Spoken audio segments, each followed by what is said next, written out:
Hello aspirants, पुन्हा एकदा तुमच्या सगळ्यांचं स्वागत आहे तुमच्या आवडीच्या एफ आर ॲग्रिकॉस यूट्यूब चॅनलवर.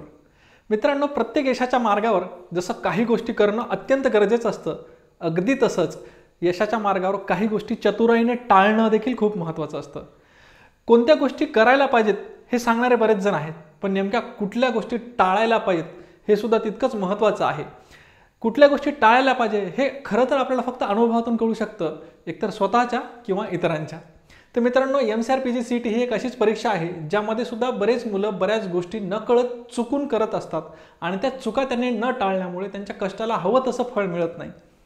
तर ह्या गोष्टी कुठल्या आहेत, या चुका कुठल्या आहेत, ह्या चुका कशा टाळता येतील, या सगळ्यांवर आज आपण चर्चा करणार आहोत. व्हिडिओ जास्त मोठा असणार नाही, छोटा असणार आहे, पण अत्यंत महत्त्वाचा असणार आहे, त्यामुळे तुम्हाला शेवटपर्यंत हा व्हिडिओ बघावाच लागणार आहे.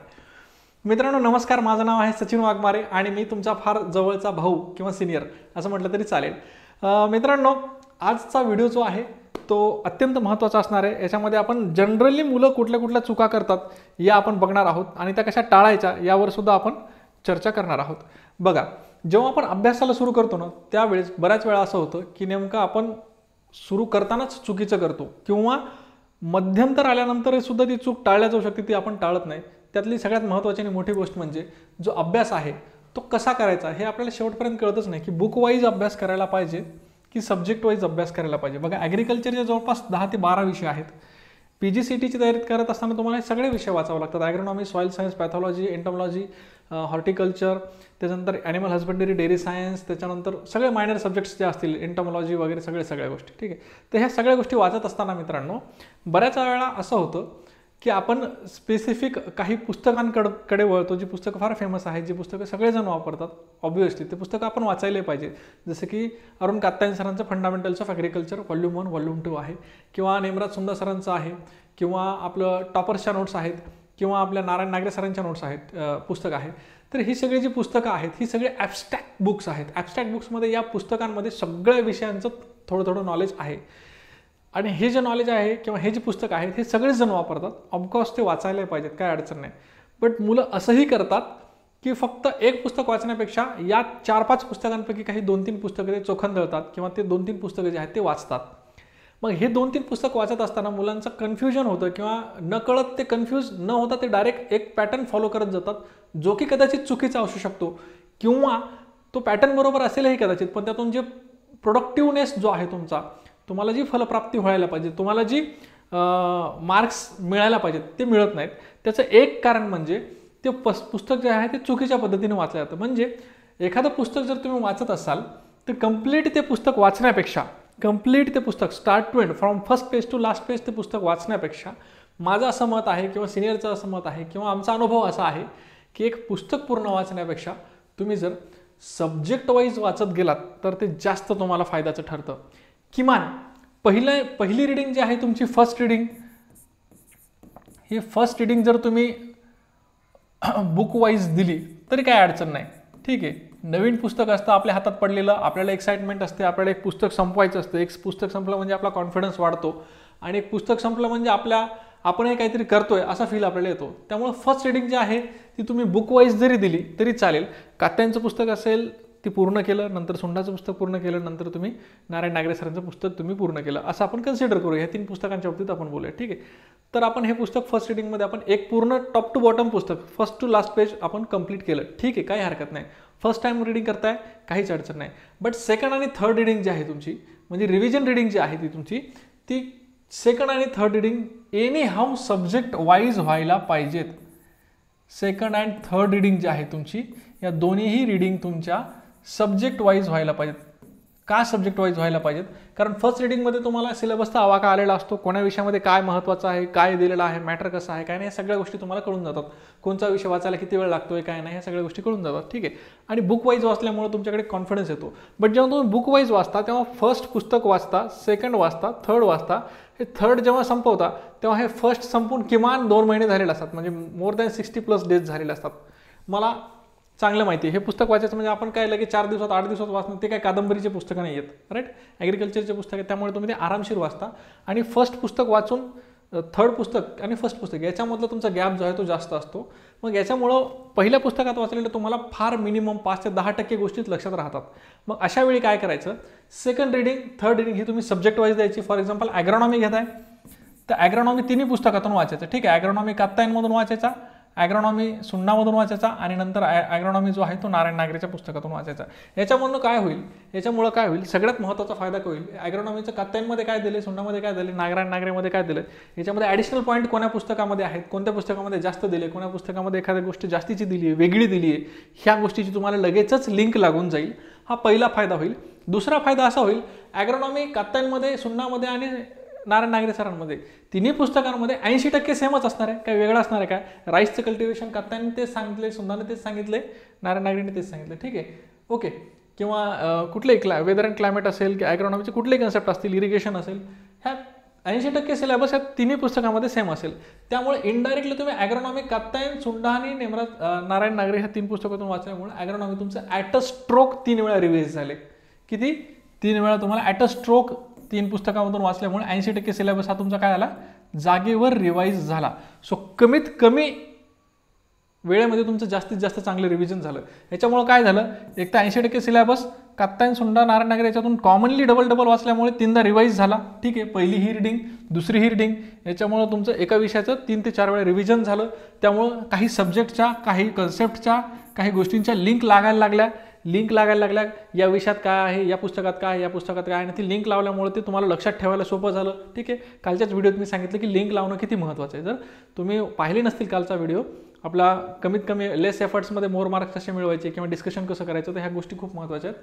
ते लेक्चर्स तुम्ही बघा, इथं आय बटनमध्ये लिंक येईल. ठीक आहे, किंवा डिस्क्रिप्शन किंवा आपल्या चॅनलला आहेच. ठीक आहे, तर ह्या गोष्टी महत्त्वाच्या आहेत. बघा, सब्जेक्ट वाईज तुम्ही सेकंड आणि थर्ड रिडिंग करायला पाहिजेत. याच्यामुळे आणखीन एक गोष्ट होईल, कमीत कमी पुस्तकामध्ये मास्टर बुक तुमचं तयार होईल. ठीक आहे, मास्टर बुक ही कन्सेप्ट काय आहे, मास्टर बुक म्हणजे तेव्हा तुम्ही 3 पुस्तकं वाचता ॲग्रॉनॉमीचे. ठीक आहे, सुन्नामध्ये एखादा पॉईंट नाही आहे आणि तो दिलेला आहे कात्यायनमध्ये. ठीक आहे, किंवा तो नारायण नागरेच्या पुस्तकात दिलेला आहे, तो एक पुस्तक असं कन्सिडर करायचं की जे आपल्याला मास्टर बुक करायचं. मास्टर बुक म्हणजे शेवटच्या महिन्यामध्ये किंवा परीक्षेच्या आधी 15 दिवस आपल्याला फक्त ते एकच पुस्तक घेऊन बसायचं, बाकी काही बसायचं नाही. मग त्या पुस्तकामध्ये बाकीचे मुद्दे सुद्धा आले पाहिजेत, बाकीच्या पुस्तकातले मुद्दे सुद्धा आले पाहिजेत. जर तुम्ही ॲग्रॉनॉमी असं वाचलं तिन्ही पुस्तकातून तर तुम्हाला कळेल नागरे सरांच्या पुस्तकात कुठला एक्स्ट्राचा पॉईंट आहे, सुंदाच्या पुस्तकात कुठला एक्स्ट्राचा पॉईंट आहे, आणि तो पॉईंट तुम्हाला कात्यांच्या पुस्तकात ॲड करत राहायचं. कोपऱ्यात लिहित राहा किंवा त्या स्टिकी नोट्स असतात त्या स्टिकी नोट्सवर लिहित राहा आणि त्या पानावर चिटकवत राहा, आणि किंवा टॉपला बॉटमला वगैरे लिहित राहा. आम्ही जेव्हा वाचायचो त्यावेळेस कात्यांच्या वरच्या भागात किंवा खालच्या भागामध्ये ते ॲड करून घ्यायचो. ठीक आहे, तर यामुळे काय होतं, एक कात्यांमध्ये ह्या दोन्ही पुस्तकातले कन्सेप्ट येऊन जातात. 80% जे कॉमन आहे ते तर आहेतच, पण 20% जे एक्स्ट्रा ते पण त्या कात्यांमध्ये येतात. म्हणजे शेवटच्या 15 दिवसात तुम्ही कात्यांचं एक पुस्तक जरी वाचलं तरी तुम्ही ते तिन्ही पुस्तक वाचल्यासारखं होईल. सो एक मास्टर बुक तुमचं तयार होईल, मास्टर बुक जी की तुम्हाला रिव्हिजनला खूप कामाला येईल. मास्टर बुक तुमचं तयार होईल. ठीक आहे, दुसरा मुद्दा असा आहे की कमीत कमी पुस्तके वाचा, पण जास्त वेळा वाचा.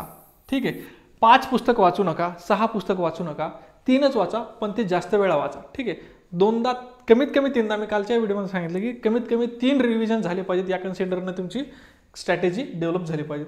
1 स्ट्रोकमध्ये मोर रिव्हिजन्स होतात. बघा, हे कसे होतात हे तुम्हाला सांगितलं मी. एका स्ट्रोकमध्ये ॲग्रॉनॉमी 3 पुस्तकातून वाचलं, कात्यांमधून, सुन्नामधून, नागरेमधून, म्हणजे 80% तुम्ही रिवाईज केले ते. राईट, ठीक आहे. सेम असंच आधी ॲग्रॉनॉमी घ्या, नंतर सॉईल सायन्स तिन्ही पुस्तकातून वाचा, नंतर हॉर्टिकल्चर तिन्ही पुस्तकातून वाचा. हॉर्टिकल्चर तिन्ही पुस्तकातून वाचल्यामुळे काय होईल, समजा ॲपल आहे किंवा गावा आहे, गावाची एक व्हरायटी याच्यात दिली, एक व्हरायटी याच्यात दिलेली नाही, एक व्हरायटी याच्यामध्ये दिलेली, तर नवीन कन्सेप्ट तुम्हाला लगेचच कळत जातील आणि ते लिंक होत जातील. सो असं सब्जेक्ट वाईज जे आहे तुमची रिडिंग असली पाहिजे. फर्स्ट रिडिंग बुक वाईज झाली असेल किंवा करणार असाल ठीक आहे, but second and third compulsory subject wise book reading करा. It's really productive. ठीक आहे, चलो नेक्स्ट मुद्दा आहे. ही एक चूक मुलं करतात जी की बुक वाईज रिडिंग करतात, शेवटपर्यंत बुक वाईजच रिडिंग करतात आणि त्यामुळं थोडासा इश्यू होतो. परीक्षेमध्ये आपल्याला पहिल्यांदा काय वाचलं ते आठवत नाही. Right, okay. So book wise reading न करता सब्जेक्ट वाईज करायला पाहिजेत. दुसरी, मी बरेच जण असे पाहतो जे काय करतात, खूप अभ्यास करतात, त्यांचा अभ्यास खूप असतो. मित्रांनो बऱ्याच वेळा असं होतं की मुलं जे आहेत ते रिडिंग खूप चांगलं करतात, त्यांनी भरपूर पुस्तक वाचलेली असतात, भरपूर मटेरियल त्यांच्या डोक्यामध्ये असतं आणि भरपूर नॉलेज त्यांना असतं. But the problem is in execution. कारण एक्झिक्युशन पॅटर्न हा वेगळा आहे आणि तुम्ही जे अभ्यास करताय तो पॅटर्न वेगळा आहे. अभ्यास जे करताय तुम्ही सिनॉप्सिस वाईज, पॉईंट वाईज किंवा तुम्ही एक थेरी वाचताय, राईट, थेरी वाचताय, बट तुम्हाला एक्झाममध्ये थेरी लिहायची आहे का? नाही, तुम्हाला एक्झाममध्ये MCQ ला आन्सर करायचं आहे. मल्टिपल चॉईस क्वेश्चन आहे, एक प्रश्न आहे, त्याचे 4 ऑप्शन आहेत, 4 पैकी एक उत्तर बरोबर आहे, ते कुठलं आहे हे तुम्हाला ओळखायचं आहे. प्रश्न तुमच्या समोर आहे, उत्तर पण तुमच्या समोर आहे, पण ते कुठलं आहे 4 पैकी हे तुम्हाला ओळखायचं आहे. मग ह्या गेममध्ये किंवा ह्या परीक्षेमध्ये, अशा प्रकारच्या परीक्षेमध्ये सगळ्यात जास्त काय मॅटर करतं, तर ज्या प्रकारचं एज्युकेशन आहे त्या प्रकारची तुमची प्रॅक्टिस असणं गरजेचं आहे, राईट. फॉर एक्झाम्पल, तुम्ही खो खो खूप चांगलं खेळता, खो खोची खूप चांगली प्रॅक्टिस केली आणि ऐन तुम्हाला गेमच्या दिवशी सांगितलं कबड्डी खेळ, चालेल का? नाही ना. जर तुम्ही खो खोची प्रॅक्टिस केली तर तुम्ही खो खो चांगलं खेळू शकता, बट तुम्हाला माहिती आहे की आपल्याला कबड्डी खेळायची, तर तुम्ही प्रॅक्टिस पण काय करायला पाहिजेत? कबड्डीचीच करायला पाहिजेत, राईट. ठीक आहे, तुम्हाला माहिती आहे की परीक्षेमध्ये MCQ सॉल्व्ह करायचे तुम्हाला, तर तुम्ही प्रॅक्टिस सुद्धा MCQची चांगली जास्त केली पाहिजे. ठीक आहे, बरेच जण असे आहेत की पुस्तक खूप वाचतात, 4-4 वेळा 8-8 वेळा वाचतात, बट त्यांना MCQची प्रॅक्टिस नसल्यामुळं नेमकी रिस्क कुठं घ्यायची. आता याच्यामध्ये निगेटिव्ह मार्किंग सिस्टीम नाही आहे, बट पुढे येणाऱ्या सगळ्याच परीक्षांमध्ये निगेटिव्ह मार्किंग सिस्टीम आहे. मग त्यामुळे रिस्क कुठं घ्यायची, किती घ्यायची, कुठं तुक्का मारायचा, कुठं नाही मारायचा, कुठं कोणतं लॉजिक लावून तुक्का मारायचा, ह्या सगळ्या गोष्टी तुम्हाला कधी कळतील? जेव्हा तुम्ही प्रॅक्टिस कराल त्यावेळी. त्यामुळे प्रॅक्टिस ही मोस्ट इम्पॉर्टंट आहे. त्यातल्या MCQची प्रॅक्टिस जी आहे ती अतिशय महत्त्वाची आहे, ती अतिशय महत्त्वाची आहे. डेली MCQ प्रॅक्टिस गरजेचं आहे. असं नाही की परीक्षा आल्याच्या नंतर सर मी 15-20 दिवस 1 महिनाभर प्रॅक्टिस करतो. नो, प्रॅक्टिस ही डेली पाहिजे तुमची. डेली तुम्ही कमीत कमी 100 MCQ सोडवले पाहिजेत. आम्ही स्वतः कांतवामधले 100 MCQ सोडवायचो डेली रात्री झोपताना. 9 ते 10चा शेड्यूल असायचा. तर हे जे आहे हे खूप महत्त्वाचं आहे, हे खूप गरजेचं आहे. जसं तुम्ही डेली MCQ सोडता, म्हणजे तुम्ही सोडवत जरी नाही बसले, लिटरली फक्त पाहिलं हा MCQ आहे, हे ऑप्शन आहेत, या ऑप्शनपैकी याचं काय रिलेशन आहे, त्याचं काय रिलेशन आहे, आन्सर कुठला आहे, कुठं ट्विस्ट करतात प्रश्न, कुठं ऑप्शन आपल्याला एंगेज करतात, कुठं ऑप्शन आपल्याला कन्फ्युजन क्रिएट करतात, ह्या सगळ्या गोष्टी जर तुम्ही पाहिल्या तर हे तुम्हाला प्रॅक्टिसने जमत जाईल, राईट. ठीक आहे, सो डेली MCQ प्रॅक्टिस खूप गरजेची आहे. MCQ प्रॅक्टिस तुम्ही बुक्समधून करू शकता. तुमचे आजकाल टेलिग्राम जर ग्रुप्स तुम्ही पाहिले तर बरेच असे टेलिग्राम ग्रुप आहेत जिथं क्विज घेतले जातात. फॉर एक्झाम्पल, आपला पण जो टेलिग्राम ग्रुप आहे A for Agri Course चा, ज्याची लिंक तुम्हाला याच्यामध्ये भेटून जाईल डिस्क्रिप्शन बॉक्समध्ये, याच्यावर सुद्धा आपले डेली क्विज चालतात. ठीक आहे, क्विज चालतात किंवा MCQ चालतात. याची तुम्ही डेली 5 मिनिट वेळ काढून, 10 मिनिट वेळ काढून तेवढे जर प्रश्न तुम्ही सोडवले तर डेली तुमची ती एक प्रॅक्टिस होत जाते, राईट. सो बुक्स असतील, टेलिग्राम ग्रुप्स असतील, त्याच्यानंतर काही मॉक टेस्ट असतील, हे सुद्धा तुम्ही सॉल्व्ह करायला पाहिजेत. मॉक टेस्ट सॉल्व्ह न केल्यामुळं प्रेशर अंडर, म्हणजे मॉक टेस्टमध्ये कसं होतं, आपोआप टाईम कमी होत जातो, राईट. ठीक आहे, जो काय तुमचा टाईम आहे त्या टाईममध्ये तुम्हाला मॉक टेस्ट द्यायची आहे, तो टाईम कमी होत जातो. तुमच्यात एक प्रेशर असतं, अरे इतके मार्क पाहिजेत, तितके मार्क पाहिजेत, किंवा एकदा चुकले तुम्ही, कमी मार्क पडले, नेक्स्ट मॉक टेस्टला तुम्ही आणखीन सिरियसली करता, राईट. सो ह्या ज्या गोष्टी आहेत ह्या तुम्ही मॉक टेस्टच्या प्रॅक्टिसने होतात. आणि मॉक टेस्टची प्रॅक्टिस ही खरंच खूप चांगली पाहिजे आणि ती आधीपासून पाहिजे. किमान 2-4 महिने, 6 महिने आधीपासून मॉक टेस्टची प्रॅक्टिस असेल तर तुम्हाला त्या होणाऱ्या चुका टाळायला वेळ मिळतो, राईट. त्यानंतर याच्यामुळे कॉन्फिडन्स पण खूप बूस्ट होतो. अचानक मॉक टेस्टमध्ये जेव्हा तुम्ही कमी मार्कापासून चांगल्या मार्कापर्यंत डेव्हलप होत जाता ना, तेव्हा तुम्हाला 100% खूप चांगला कॉन्फिडन्स बूस्ट होतो. Give insights of the subject. एखाद्या सब्जेक्टमध्ये आपल्याला जसं वरवरचं कळालेलं असतं, एखादा विषय असा असतोच की जो आपल्याला कळत नाही, बोर होतो, अवघड जातो. त्या विषयाच्या वरवरचं जरी आपल्याला नॉलेज असलं तरी त्या विषयामध्ये ॲक्च्युअली काय आहे, आत काय आहे, त्या विषयामध्ये प्रश्न कुठून येऊ शकतात, कोणत्या टॉपिकवरून येऊ शकतात, या सगळ्या गोष्टी आपल्याला MCQच्या प्रॅक्टिसमधनं कळू शकतात, राईट. समजा तुम्ही एखादा पॅथॉलॉजीसारखा एखादा विषय वाचला, ठीक आहे, तुम्हाला जेवढा समजायचा तेवढा समजला, जेवढा नाही समजायचा तेवढा नाही समजला, काय हरकत नाही. बट ज्यावेळी तुम्ही त्याच्यावर MCQ सोडवत जाता त्यावेळेस तुमच्या लक्षात येतं, अरे ह्याच्यातलं एवढं हे खूप महत्त्वाचं आहे, ते नाही आलं तरी चालेल. ठीक आहे, मीडिया कसा बनतो, कल्चर कसं बनतं हे नाही आलं तरी चालेल, पण कोणतं कल्चरमध्ये कोणचा मायक्रो ऑर्गॅनिझम ग्रो होतो हे तुम्हाला लक्षात ठेवणं गरजेचं आहे. हे तुम्हाला कधी कळतं, जेव्हा तुम्ही MCQची प्रॅक्टिस करता. MCQमध्ये तुम्हाला कळतं की या कल्चरवर प्रश्न येतात, या पॅथोजनवर प्रश्न येतात वगैरे. ठीक, तर ही एक महत्त्वाची चूक आहे. अभ्यास खूप करतात बट MCQची प्रॅक्टिस करत नाही.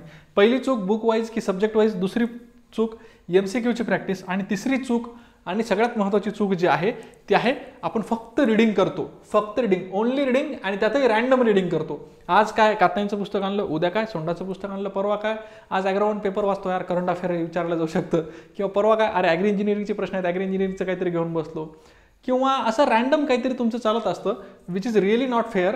आणि ह्या गोष्टी टाळल्या पाहिजेत. रँडम रिडिंग पहिल्यांदा टाळा, एक स्ट्रॅटेजिक रिडिंग करा. स्ट्रॅटेजी असली पाहिजे तुमच्या अभ्यासामध्ये, प्लॅन असला पाहिजे तुमच्या अभ्यासामध्ये. प्लॅनचं काय महत्त्व आहे हे मी कालच्या व्हिडिओमध्ये तुम्हाला सांगितलं. सो तो प्लॅन जर असेल तुमच्याकडे तर ती एक हायरार्कीनं अभ्यास तुमचा जाईल, ठीक आहे, एका टप्प्याटप्प्याने अभ्यास जाईल. एका टप्प्याटप्प्याने केलेला अभ्यास हा तुम्हाला चांगल्या यशापर्यंत येतो. त्यानंतर तो जो अभ्यास तुम्ही करताय तो अभ्यास सिरियसली करा. काय वाचताय, त्याचा काय अर्थ आहे, त्याचा पुढे परिणाम काय आहे, त्याचं ॲप्लिकेशन कुठं करायचं, ह्या सगळ्या गोष्टी तुम्हाला कुठं कळू शकतात, जर तुम्ही कन्सेप्ट क्लिअर करून घेतली तर कळू शकतात. तुम्ही जर फक्त रीडिंग करत चालले, 2 पॅराग्राफ वाचले, नेमकं काय आलं लक्षात तर काहीच नाही, असं नको व्हायला. ठीक आहे. सो 2 पॅराग्राफ वाचले तर नेमकं ते 2 पॅराग्राफचं काय म्हणणं आहे, काय ॲप्लिकेशन आहे, त्याचा क्रक्स काय आहे, एका ओळीत तुम्हाला सांगता येतो का, हे बघा. जर तुम्हाला 2 पॅराग्राफ 1 पॅराग्राफ एका ओळीमध्ये सांगता येत असेल तर तुमचा कन्सेप्ट क्लिअर होतोय. अदरवाईज कन्सेप्टच क्लिअर होत नाही, तुम्ही फक्त रीडिंग करताय. ठीक आहे, फक्त रीडिंग करताय. घोड्यामध्ये आणि गाढवामध्ये काय फरक आहे? घोड्यामध्ये आणि गाढवामध्ये काय फरक आहे? गाढव फक्त रीडिंग करत राहतं, म्हणजे फक्त काम करत राहतं. घोडा काय करतो? काही स्पेसिफिकच काम करतो, पण चांगले काम करतो. ठीक आहे. घोड्याला एक त्यामुळे वेगळं महत्त्व आहे, एक वेगळं त्याच्यामध्ये काय आहे, एक त्याला वेगळ्या अँगलने बघितलं जातं. राईट. सो गाढव काय ते विचार नाही करत काय करायचं, आपण फक्त रीडिंग करत जायचं. हे पुस्तक झालं, ते पुस्तक झालं, 4 वेळा झालं, 5 वेळा झालं, 5 पुस्तक वाचले, काही कामाचे नाही. कन्सेप्ट जर तुमचे क्लिअर झाले, तुमचे जर व्यवस्थित कन्सेप्ट क्लिअर झाले तरच त्या वाचण्याला महत्त्व आहे. सो कन्सेप्ट क्लिअर होणं खूप गरजेचं आहे. आणि इथून पुढे तर एमसीआरमध्ये असेच प्रश्न येतात जे की कन्सेप्ट बेस्ड असतात, जे की ॲप्लिकेशन बेस्ड असतात. तुम्ही तुमच्या मागच्या 2 वर्षातल्या कुठल्याही सिनियरला विचारा, त्यांना म्हणावं एमसीआरमध्ये प्रश्न कुठून आले होते.